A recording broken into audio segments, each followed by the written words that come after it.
Bosh prokurorning birinchi o'rinbosari boshchiligidagi Respublika idoralararo shtabi tomonidan Prezidentning mahallalarda xavfsiz muhitni yaratish hamda jinoyatchilikning barvaqt profilaktikasi samaradorligini yanada oshirishga kiritilgan tegishli qarorlar ijrosini ta'minlash maqsadida viloyatimiz bo'ylab o'rganish ishlari olib borilmoqda. Hozir shu haqda Dastlab ayollar jinoyatchiligi salmog'i yuqori bo'lgan Yangiariq tumanida faoliyat yuritayotgan oila maskanida kriminogin vaziyat barqarorligini ta'minlash borasidagi ishlar atroflicha o'rganildi. Bu yerda og'ir ahvolga tushib qolgan xotin-qizlarni ijtimoiy qo'llab-quvvatlash borasidagi olib borilayotgan ishlar e'tirof etildi. Shuningdek, ajrim yoqasiga kelib qolgan oilalarda muhitni yaxshilash, bu borada yo'l qo'yilgan xato va kamchiliklar, mavjud muammolar tahlil etildi. Sohada ishni samarali tashkil etish bo'yicha takliflar tinglandi. Shulardan kelib chiqib, mas'ullarga notinch oilalar ro'yxatini yangidan shakllantirish, ushbu oilalarni ijtimoiy hayotga moslashtirish, ularning muammosini hal etish, ijtimoiy profilaktika choralarini ko'rish va ularning bandligini ta'minlash bo'yicha topshiriqlar berildi.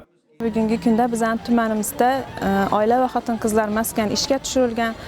Mana shu maskanda biz nizoli oilalarimiz, bandligi ta'minlanishi zarur bo'lgan oilalarimiz hamda himoya orderi olgan, sog'lomlashtirilishi zarur bo'lgan ayollarimiz bilan birgalikda ishlarni manzilli ravishda olib boramiz. Maskan faoliyatida bugungi kunda Men kuchli ayolman loyihasining 5-bosqichi ham davom qilib kelmoqda.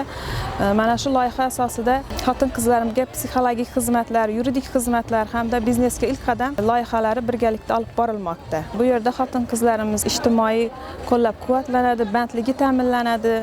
Bizning tumanimiz asosan ipakdan gilam do'qish mo'ljallangan bo'lib, ipakdan gilam do'qish bo'yicha o'quvlar tashkil qilingan. Nikohlanuvchi yoshlarning ham o'quv kurslari tashkil qilingan.